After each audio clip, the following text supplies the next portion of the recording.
Good afternoon, good morning to those in the United States. We thank you for joining us here today. My name is Sweli Nafsh. I'm the Education USA Advisor here at the US Embassy, and we welcome you all to this Zoom question and answer session regarding the University Partnership Initiative grant. We're hopeful that it will be a very fruitful event for you all. But before we get started with the presentation, we would like to take care of a few housekeeping items. If during the actual presentation, if you have any questions, please feel free to use the chat to leave your questions while we're going through the presentation. We'll take questions in both English, Portuguese, and in Creole, whatever people feel more comfortable with their questions. And if after the presentation is done, you have questions that you did not post on the chat, we asked everybody to please use the raise hand function so that we can call on individuals to ask their questions. So you have the option of asking your questions through the audio, through your voice option, or you can still leave your message on the chat and we'll read the questions for you and we'll have the questions answered either by the public affairs officer or our grant officer. With that being said, I would like to have the Embassy Public Affairs Officer, Jaclyn Cole. She'll do a brief overview of the NOFO that we have up on the grant. And hopefully after her presentation, you'll be able to get a little bit more clarity on what the grant is about. And then we'll jump right into our question and answer sessions for additional information. So thank you all once again, and we look forward to a fruitful discussion. Jaclyn?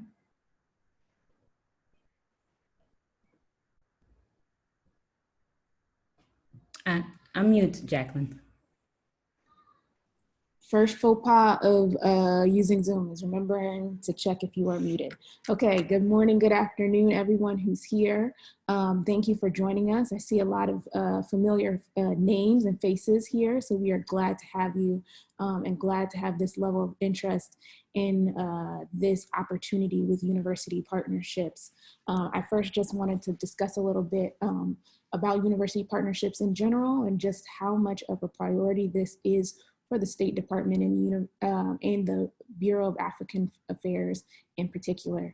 I know many of you all have might be familiar with Assistant Secretary Tibor Naji and his outreach, including the US and African Universities Conference that we had last February. It has, the Assistant Secretary has a background in education and has really focused on higher education as a way to create long-term investments in partnerships between the United States and Africa. And we could not be more pleased at the Embassy in Cabo Verde to continue that effort specifically in Cabo Verde in the United States, given our 200 years of history, historical ties, and just how many excellent universities we have both in Cabo Verde and ties that already, informal ties that already exist with US universities.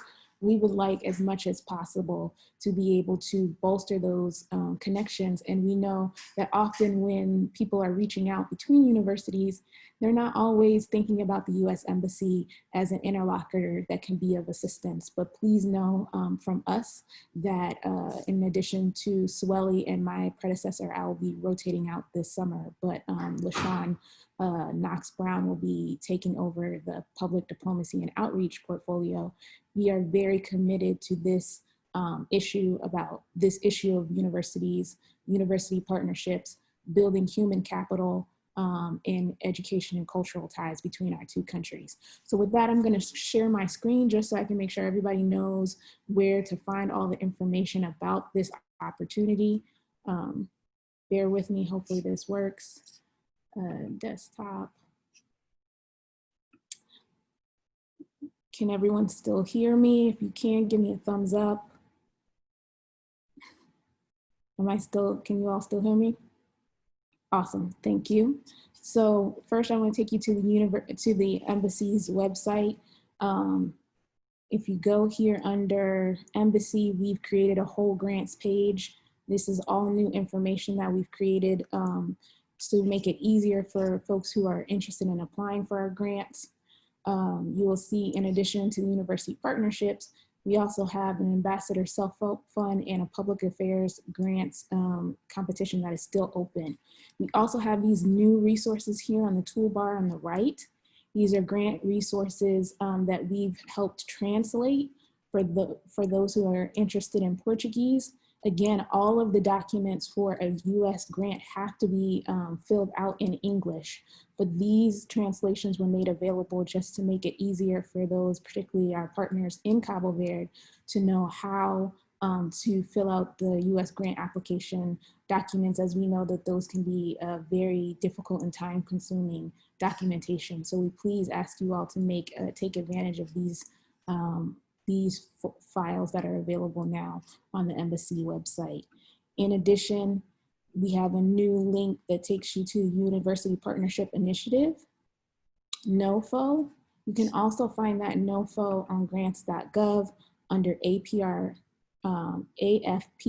2005. That is also where you can find it, those two locations. In particular, I want to give you all one main update about the NOFO if you haven't looked at it recently.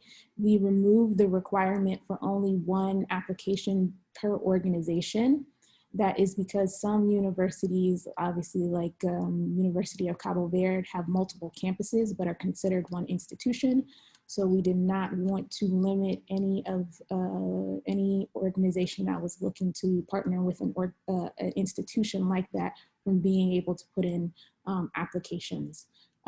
So you are able to put in more than one application, but please note, given the short deadline and given what is required, that it's probably best to focus on your best idea rather than putting in multiple applications. But that change is the main change that has been made in the NOFO in the last 10 days.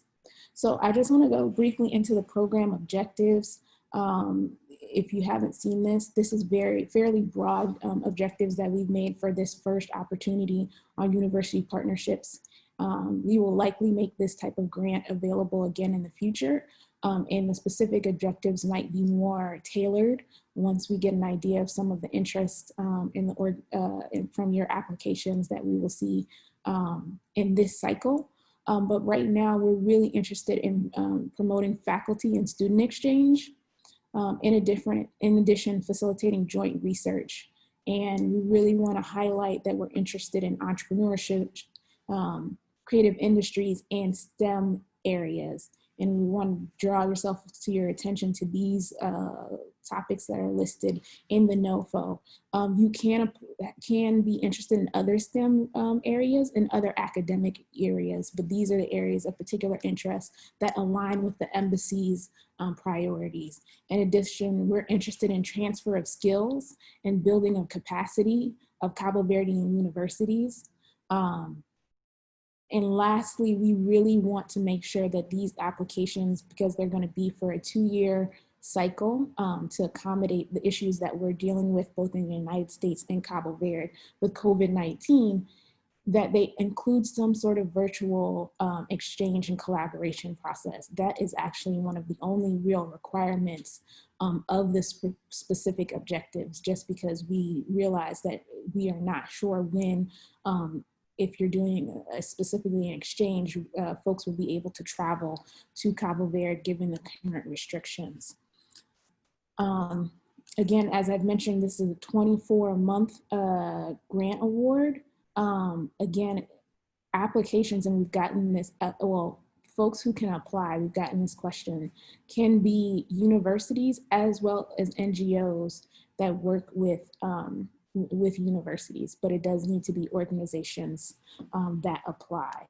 This is going to be a cooperative agreement as opposed to a grant. I'm sure many of you have experience with grants versus cooperative agreements, but just for those who have not, this means that there will be more coordination between the U.S. Embassy and those who are given these grants just because we want to make sure that we participate and help to promote this project as much as possible. We foresee that much of the participation of the embassy might have to do with the promotion of the activities and advertising once the grant is announced and the activities are underway. We've had some questions about the eligibility. We ask that you would look at these very closely. In particular, notice the forms that are required, the SF 424 and SF 424A for the budget. We've had questions about the page limit. Please note that the page limit for the narrative is for everything that is under the proposal guidelines, which includes the budget justification narrative. But the 10 pages do not include the attachments in those other documents that are listed here. That said, we anticipate, as we just said, that there are 35 individuals on this call who are interested in this topic, even though there was very short notice for this call. So every application that we receive will be reviewed very deliberately by our grant committee team here at the embassy. We will have to do that virtually. So we do appreciate brevity as well as being concise and accurate in explaining what you are trying to achieve with your application.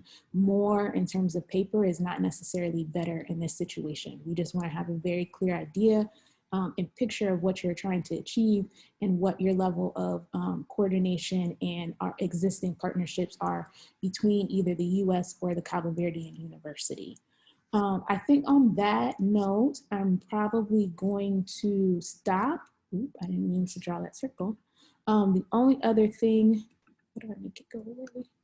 The only other thing I wanted to point out is that we have a frequently asked questions for university partnerships here under the additional resources now. So some of the questions that have been coming to us via email, we have put here to help so everyone has access to the same information. So please do not miss the frequently asked questions resource that is here. It pops up into a PDF and gives you a lot of answers to questions that have come up. So with that, I'm going to end my presentation. I'm going to stop sharing my screen. We're going to open it up to questions. Again, we asked if you all could type the questions, that way we can see them, and either myself, Sueli Nevish, our educational advisor, and at this time I'm going to introduce Maria Brito Frederico, if she's on the line, just to introduce herself as well. Maria, you can do it, excuse me, by voice, excuse me, by voice only if you want, but I just want everybody to know that you're available also to answer questions. Good morning, good afternoon, everyone. I am so happy that you can join us on this call. My role here is the grant officer or the grant officer representative. So any of the programmatic questions or issues that you have during the project elaboration, I'm the go-to person. But I'm glad that you were able to join us this afternoon, and I look forward to receiving your questions.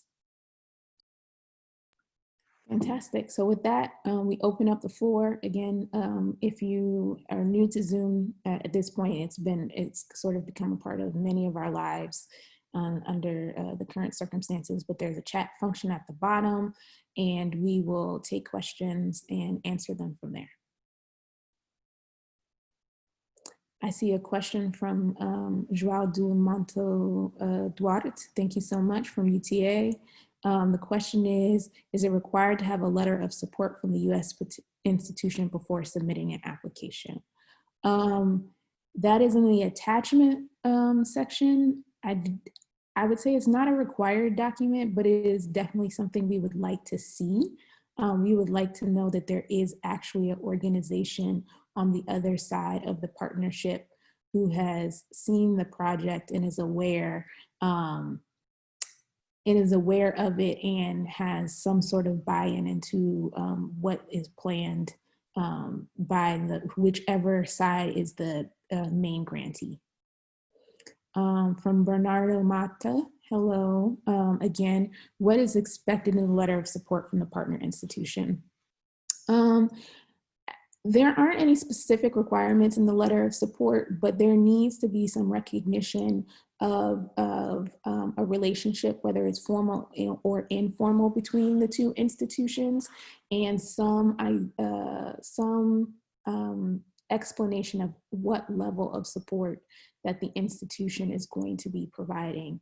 Will they be, and that will depend on the proposal itself. If you're doing a exchange of students, will they be giving housing? Will they provide instructors? Is this just a high level agreement between the administrators? Those are all things that we're looking for. The more specific the level of support that's outlined, the better for us, just so that we know that we're making a decision about a sound partnership between the two institutions. Hopefully that answers that question. We have from the School of Agrarian and Environmental Science in UU. Okay, you're just saying hello. Thank you for being on the call. There's a question about existing MOU be submitted to the institutional. I would say if there is reference, you could reference an MOU. If it's a very long document, I don't think that it could be, oh, okay, substituted. Yes, an MOU could be substituted for an institutional level letter of support. But as I said before, the letter of support would likely outline more particularly what is the level of support that you will have for this particular project. In terms, and it doesn't have to be granular specificity, but to the point of, will it be staffing? Will it be exchange between students? Will it be virtual support? Just something that makes it clear that because this is a partnership, we know that what is happening on both sides and what the expectations are of both sides from both institutions. Hopefully that answers that question. Sueli and Maria, feel free to jump in at any time. I'm just taking them as they scroll in. Is it necessary to have prior contact with the U.S. institution for the proposal? Does the proposal have a limit of age? I'm wondering if that page? It's page, I think yeah, there is a page. There was a page limit requirement for the proposal itself. It's on, I believe, section D of the NOFO, but it's under the proposal guidelines. It's 10 pages, and the bullet points outline what's supposed to be in that proposal, as well as the justification narrative. And then there's supporting documents that are listed there. From Jair, who I believe is from University of Cabo Verde, is there any chance that the application deadline will be extended? At this time, no. We apologize. We know that this is a very short turnaround deadline, but if you know anything about the government, there is a very specific fiscal year process, and we are coming to the end of it in September. These proposals have to be reviewed, and they're very extensive. So within our embassy, and then they have to be approved in Washington, and then funding has to be allocated. So to ensure that we are able to get this in this fiscal year, the deadline will not likely be moved. But if you're having issues, or if there's something in particular that we might be able to help you with, let us know. As I said, I cannot promise that this will come up again next year, but I know that this is an ongoing priority for the embassy. And the proposal, the grant competition very much could return, although the specific objectives might be different. So hopefully that helps. The next question is the SF 424 form part of the 10 pages? It is not. It is its own separate form in PDF. The 10 pages is just for the proposal narrative and the budget justification narrative.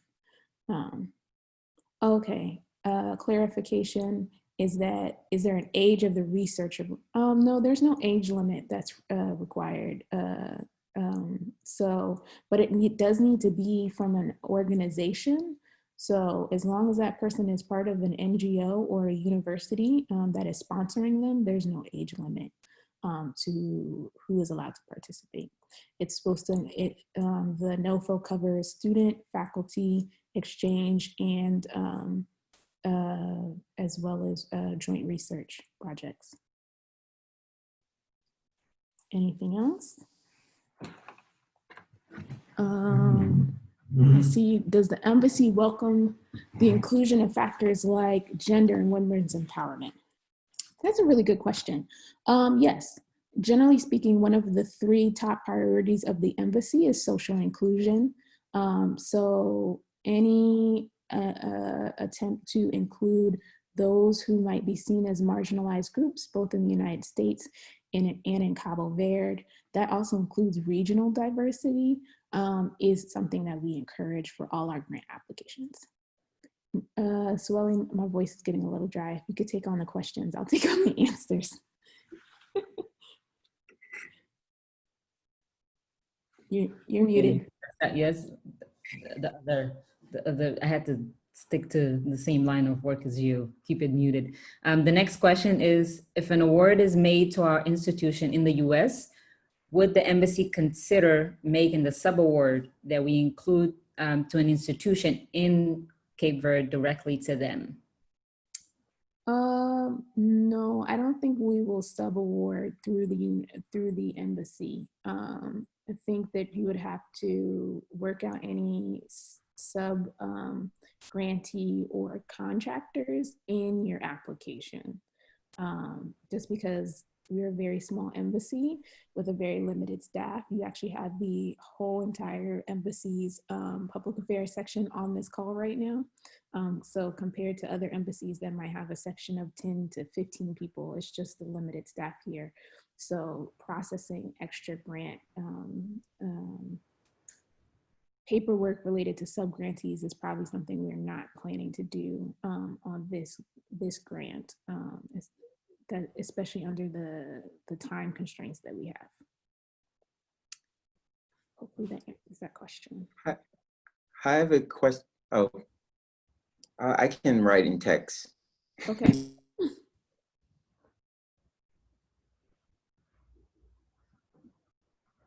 Oh, sorry. Mr. Jenkins, you can go ahead and ask your question.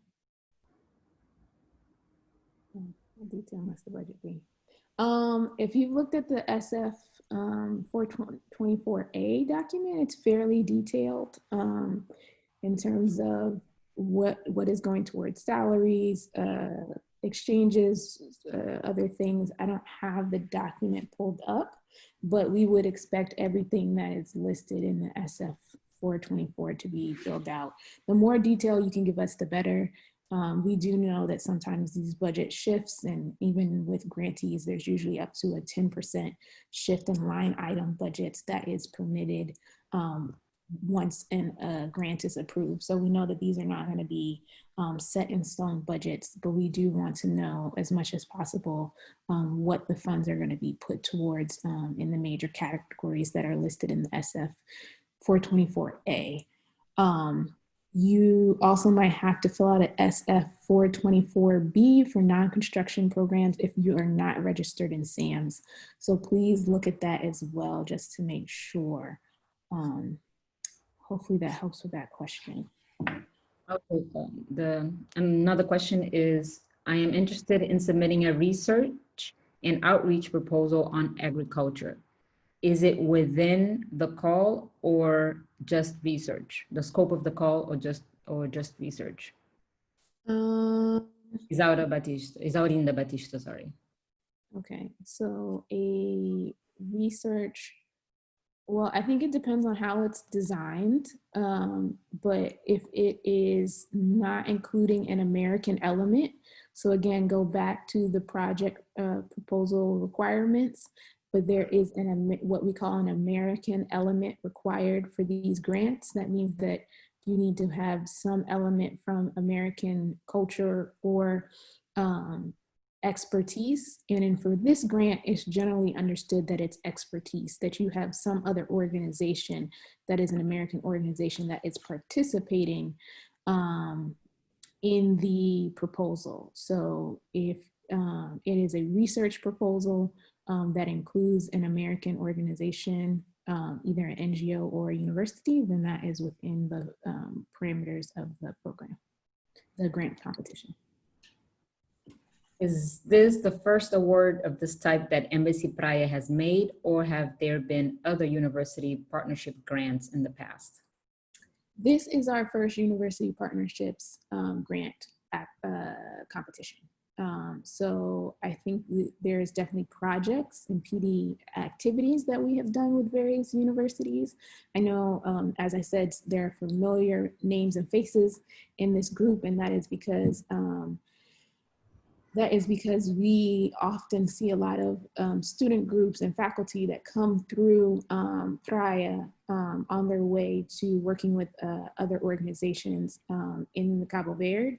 And we pride ourselves with Education USA Cabo Verde of being able to help maintain these linkages over, I would say, the last, as long as Maria's been here, so 15 years or more, since Sueli has taken on the education portfolio. And we've had more bandwidth. I know it has grown in the last few years, but this is the first time that we've had a grant competition of this type or this size. So I hope that answers that question. A clarification on student exchanges. With COVID-19, would a class offered online, including students in the US and in Cabo Verde, be enough at least for 2021? We are not going to outline any specific program parameters, but I will repeat again that a virtual component is actually required. It's one of the only project requirements listed in this grant competition. Because of COVID-19, we know that travel is going to be a difficulty.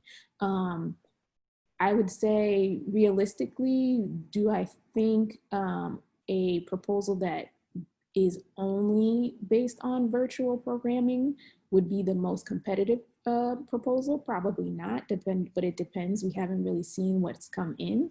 But realistically, not knowing what the travel possibilities are going to be for the United States or Cabo Verde in the near future, we would expect, we actually are requiring that there be some level of virtual exchange that could include online courses. If we put travel in the budget, but the travel restrictions are not lifted within the 2-year time frame, what will be the latitude for relocating that money or to other purposes? So that's a really good question. Again, I really hope that that is not the case for everybody's well-being, but that if that was the case, that would be fairly extreme, and that would be something that would affect all U.S. government grants. So we would probably get some sort of direction from the U.S. government for us, because this is a State Department grant through the Department of State.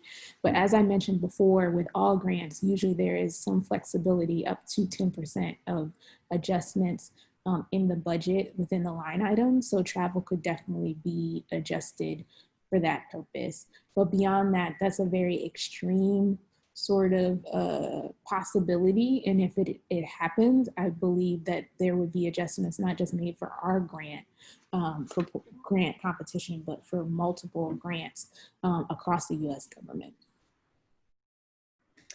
The 250,000 is the total amount or the maximum per project?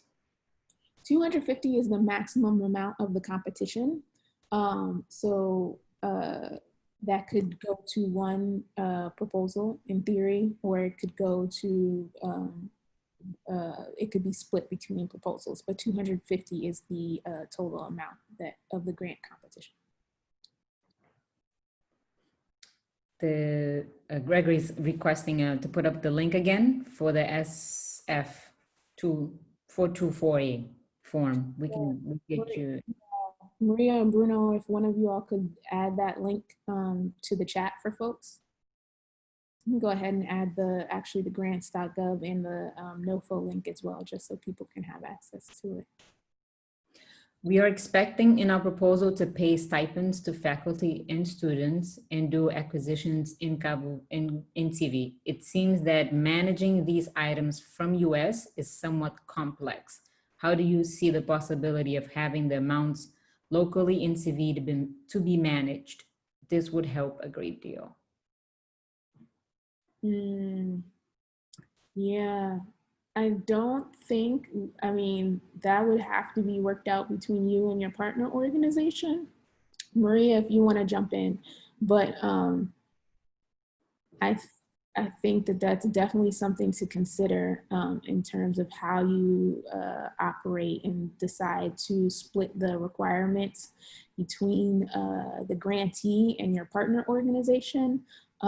There is a frequently asked question about the difference between a financial administrator and a project administrator. So that might get to some of your questions. You might be able to designate someone on the CV side to be, because this is coming from Angela from BSU.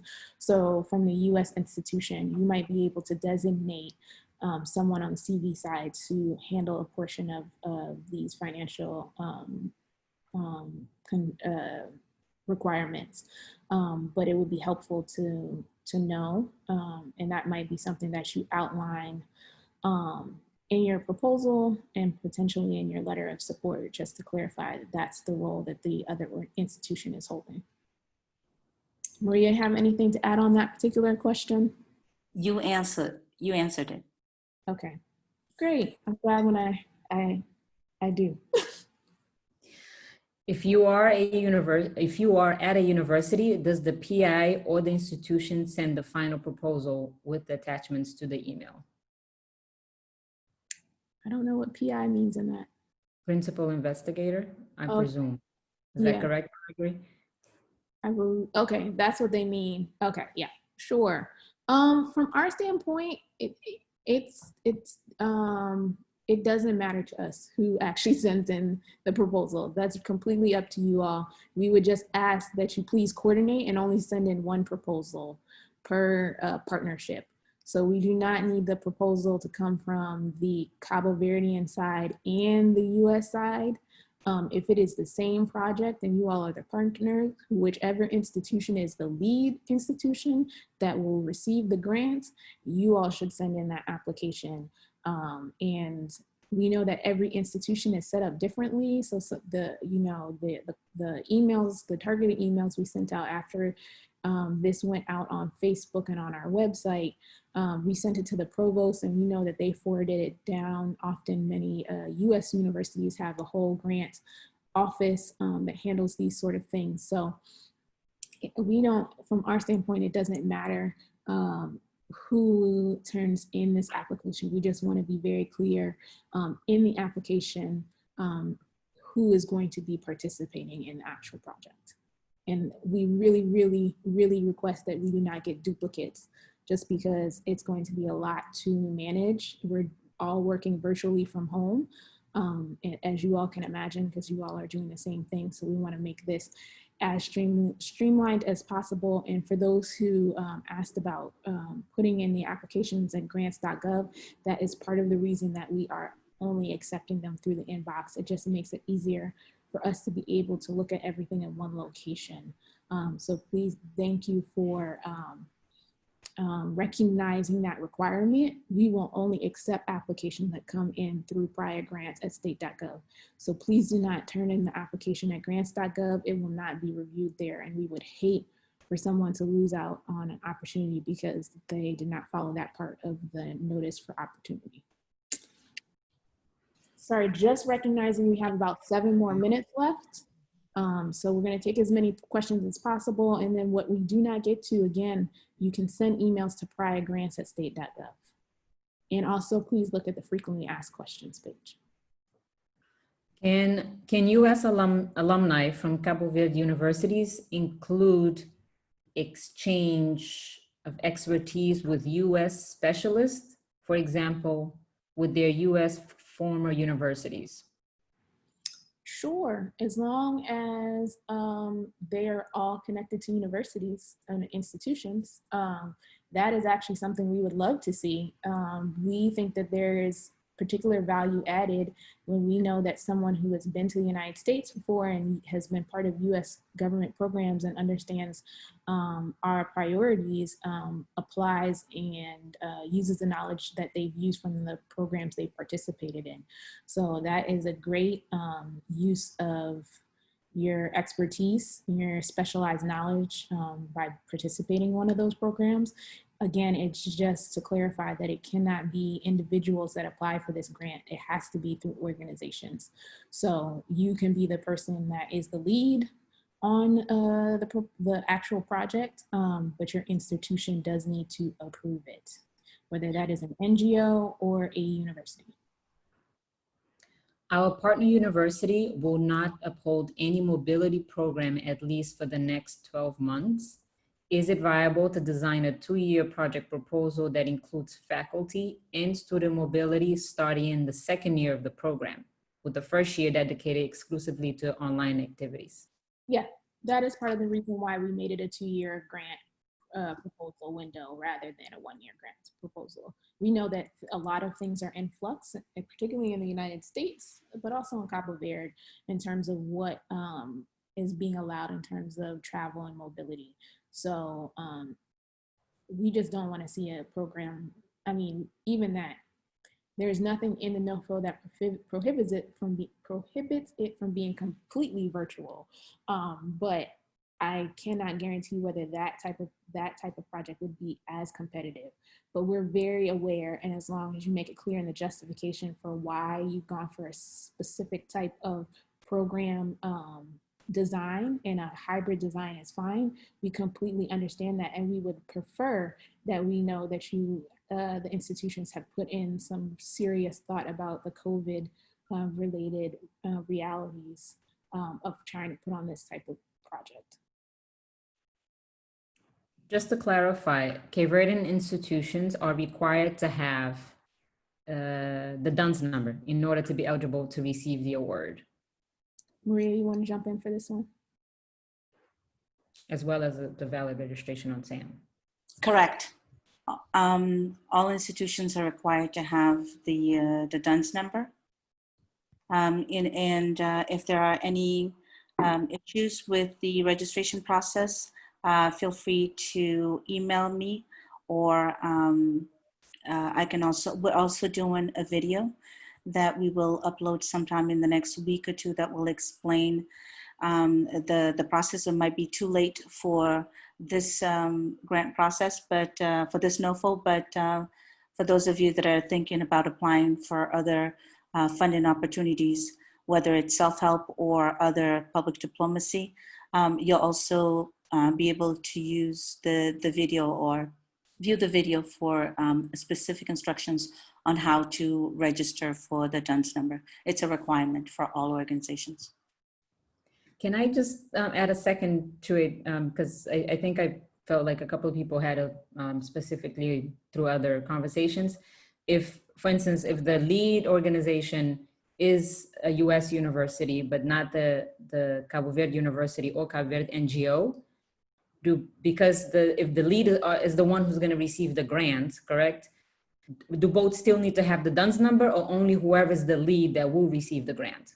The lead that's going to receive the grant needs to have the DUNS number. And that is correct. It's whoever receiving the funds. Is the one that needs to have the DUNS. Okay. Correct.